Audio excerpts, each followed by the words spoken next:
I'm Altair Salmon, an art historian and lecturer at Stanford University, and I'm here with Jethro Jackson's most recent work as the curator for his upcoming show, Moorlands, which is opening in August.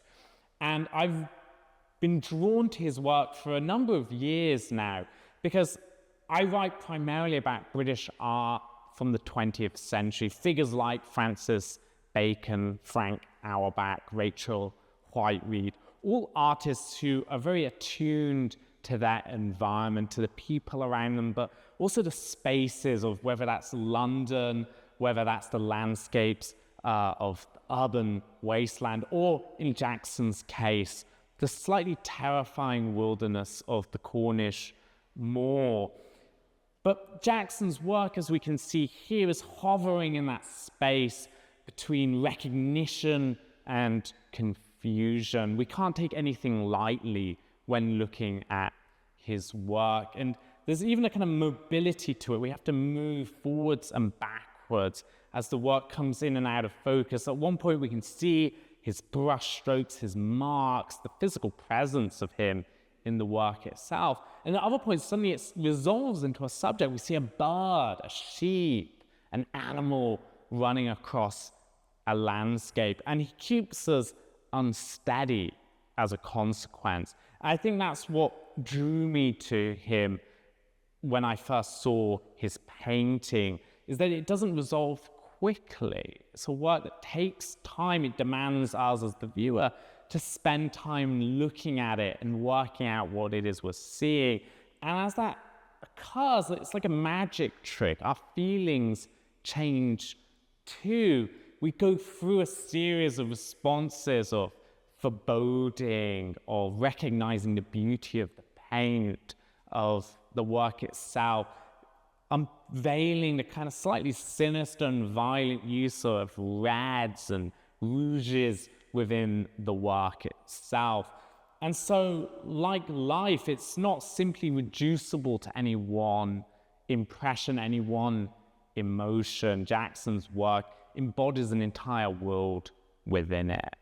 It's a great pleasure to be here with you, Jethro, and to see the work, and it takes me back to when we first really met and started talking about art in the autumn of 2023, when we went to a phenomenal Leon Kossoff drawing show. Very special, wasn't it? Very special. I think that work there, with the power of it, the line of paint, the rhythm, the emotions it created, really puts me in mind of a lot of the work you've been creating in the Moorlands series so far, which is full of paradoxical, contradictory, often violent emotions, not feelings we often associate with work that's drawn from the Cornish landscape, which is often defined by the pastoral, the bucolic. But as we can see from the work around us, here you're really kind of delving underneath into a much deeper, almost primeval world of animals, landscape, of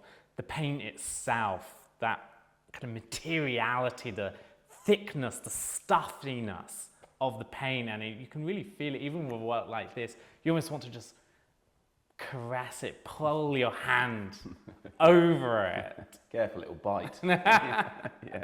I think it's kind of caught me off guard, this series, a little bit. Back end of it was 23, around about the time in thinking about it when we met, and then moving out of that series, Unearthing. I felt there was always, as an artist, you always have this sense of being slightly lost after completing a major body of work like that. There's this sort of free fall feeling for a little while, and I always find the best solution in that is to sort of go somewhere that you know or feels like home, and it kind of came out of nowhere, spending some time on the moor. A phone call from a friend who's a photographer, and I joined him for a walk. And that walk reintroduced me back to the moor, because historically I haven't painted the moor. The moor's not been in my work. It's been in the background. And I remember growing up, and my bedroom window at Helland, I could see Routor from the window, and that that line is always present, and we used to go up there and walk up there when it's cold. But it's been somewhere that's been there but not present until now, and it's been as I say, it's caught me off guard. The way this work has come out of me has been surprising. It's just there's been this sort of desire to just push and keep unearthing things that I feel and know about them all, but hadn't yet let it sort of come forward. So it's been an interesting time. You talk about the surprise of the subject and where you found it. How does that come through in the work itself and the process of painting it? Because I feel like there's been a real shift in the palette and the application of paint here, compared to some of your earlier series too. Yeah, I think I'll be honest, I feel that there's more of a confidence in the work. I think I seem to feel like I'm trusting my gut and instinct in it a lot more than I have in the past, and that shifts into decision making and often reworking something that is potentially working but not to the point where I feel happy.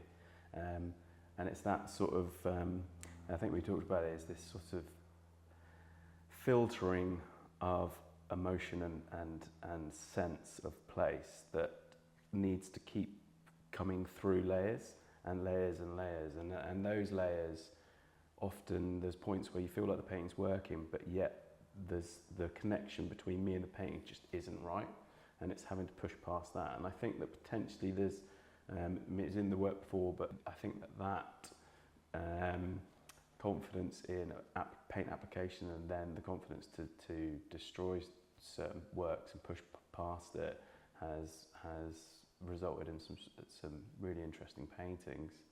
And then obviously the creatures were sort of growing out of unearthing. Yes.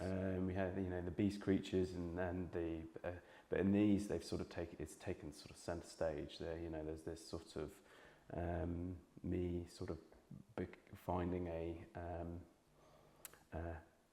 something to share that moment with, and in terms of the wildlife up there is really quite, because it's so barren and flat and sort of frontier-like. What creatures are there? So are they semi-domesticated cattle, birds, and then obviously they really are so much more present in the landscape because they stand out so much more, either on the horizon line, or the fact that there's no very little trees. You've got rocks and that sort of thing, but they take centre stage a lot more than perhaps they do in other landscapes. And I think that that's another reason that they've sort of worked their way forwards. And they've also that sense of what they've been there and part of it, and they're always up there living and just fighting for, in some cases, survival. And whilst everything else around the world is happening, that story always continues. And it's those are the things that sort of drive me forward as painting. Yeah, so I often feel looking at your work that we're almost hovering on the edge of a precipice, looking into another world, a world of animals, of nature, forces that we only intuit but can't quite fully comprehend, and it can be quite frightening as a consequence.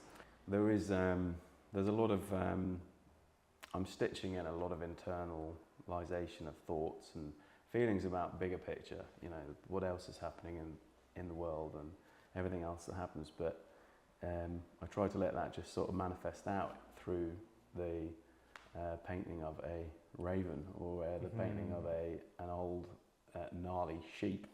So it is. I don't intentionally set out to paint sort of scary or violent sort of scenes or anything like that. It's just the work seems to demand it in this case, and has sort of just pushed forwards. You were telling me earlier that one of the ways you allow the world that you're seeking to paint seep into you is just to sit with it, to look at it, not to be making sketches, not to be making preparatory work, but just looking, which is often an underrated skill in and of itself, and trying to notice a world that often doesn't want to be noticed. Yeah, I think I drive. I think I drive my wife crazy at times. I just don't take photos because I find you can miss so much. Because for me, a tiny moment can be the thing that sparks a whole series of paintings. And so when you're behind a sketchbook, you just become absorbed in that, trying to achieve that sketch, and you miss what's really happening. So I sort of analogize it to like a long exposure. I sit there and I just take it in, from the sound to the wind to the temperature to the connection between how the sound of the grass sounds on one day to the next, right down to how you actually feel on that day there. Because the weather, if you go up on a day like today with beautiful blue sunshine, the moor feels and is a beautiful place. But if you go up when it's howling winds, it's pretty oppressive, and it's a place where you don't really want to be. And that's also another bit I find so interesting, because when you're up on Altair and you look down and you've got these marks left from civilizations from hundreds and hundreds and hundred years ago, and they decided to live there when they could have lived anywhere else. Sort of knew what is it that drove them to be there, and I think it's to do with water, it's to do with the stones, it's to do with where the sun probably sets and what that does there. But that place has pulled people to it, and it's that deeper connection of the really sort of gets me going. The pull of that mark making, whether it's in the landscape or in your own work, I think creates this continuity between place and art, because these are works full of marks, right? They're not a smooth, immaculate surface. They're very intimate. Just when we see a mark in the landscape that might be made by an animal or by someone from centuries ago, here we can see where your hands have been, and we feel your presence there even when you're not before the work. There is that intimacy, the sense that we're almost intruding into your own world. Yeah, I hadn't really ever thought about that. I probably don't stop to think about that sort of thing too much. I do definitely like the idea of fingerprints and a sense of leaving a mark, because that is also a big driving factor of when you're in the landscape and you can read the landscape of history.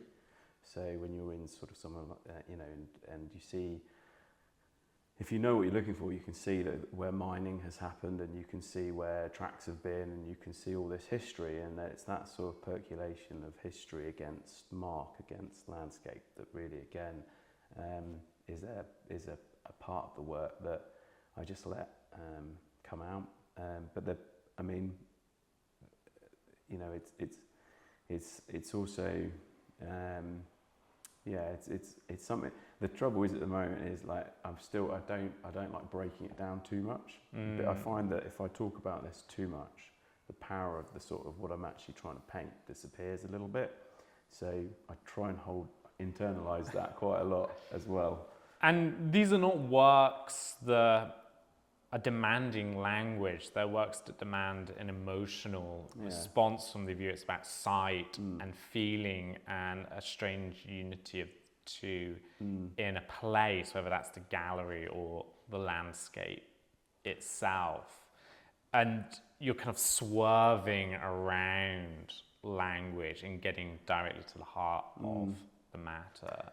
I mean, I think if we come back to actually the camera and taking the image and me sitting there, I think the biggest desire, obviously, with the viewer is that I can hold your attention, and because people's attention span seems to have drifted, and the connection between the phone and all those sorts of things. So that realness, that connection between tangibility things that are real seems to be something that I feel worried for in the future, especially my children's generation. We've both stood together in front of great painting, and it does something to you, and there's a feeling which is hard to replicate in anything else. You know, music does it, art does it, and being in the landscape does it. So it's that sort of, you know, that I think that's where it comes back to, probably where it ends.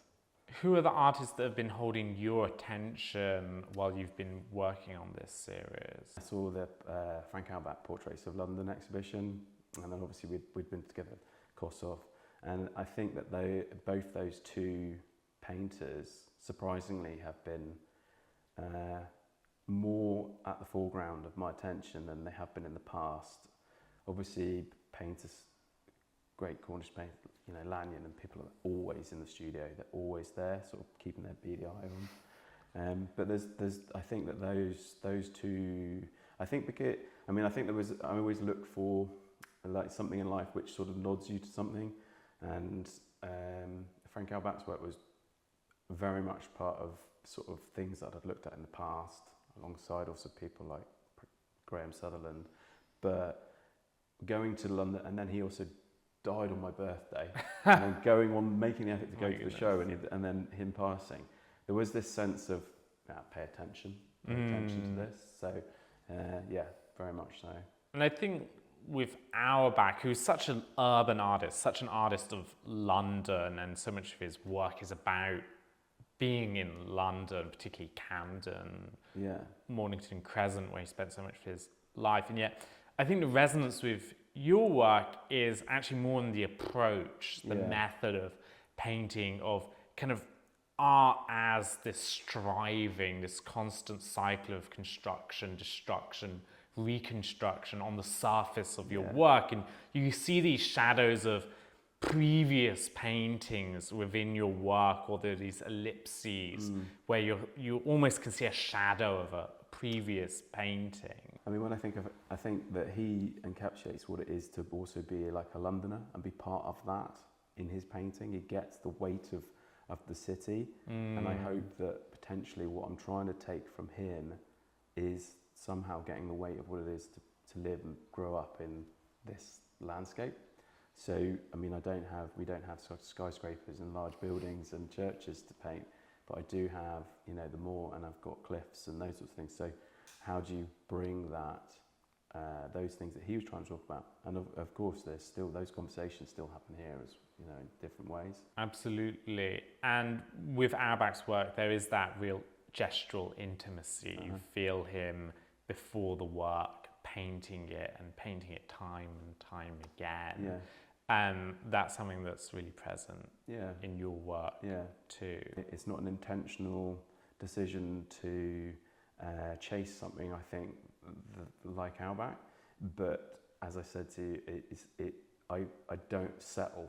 There's almost like a rite of passage the painting has to go through, and quite early on, in fact, there'll be times where people walk into the studio and be like, "Wow, I love that," which is sometimes helpful and sometimes very unhelpful. But and it'll be early, and I just know, it works, but it isn't what I need or want. So then, from that point forwards, I keep pushing, and I do risk good work at times, but and that you have failures. You know, some people might say there's plenty of those, but you know, you do have those failures. But when you get one right, it's worth the risk. It's really worth the risk, and that's the thing. And you know, it's a word I was introduced to by some friends of mine, painters, and it's a great terminology. Yes, that sense that the work is always hovering on that boundary between success and failure. And I think it goes back to what you were saying earlier about the wilderness of the moors in Cornwall, where success and failure is truly existential for the animals, the creatures, the past kind of civilizations that live there, right? Which were always on that space between life and death, right? Oscillating between it. Is the weather good? Is the harvest going to be good? Is it going to be a kind winter or not? And I think that's what really comes through in the way you represent so many of the creatures in your work. They're watching, they're preparing, they're trying to suss out the landscape before they act. And maybe you. I think there's Yes. the confrontational sense, and they definitely, most of them are staring back and questioning your place in that landscape. So, and I think that might be, you know, but I think that shifting between chaos and order, I think I analogized it to a friend the other day, which is like great painting sort of sits, you know, you hold on to it too hard and you strangle it to death, and then if you just let, you know, it flies away, and it's that somewhere between the two that it sits, for me anyway. And I hope that in these paintings I'm sort of getting close to that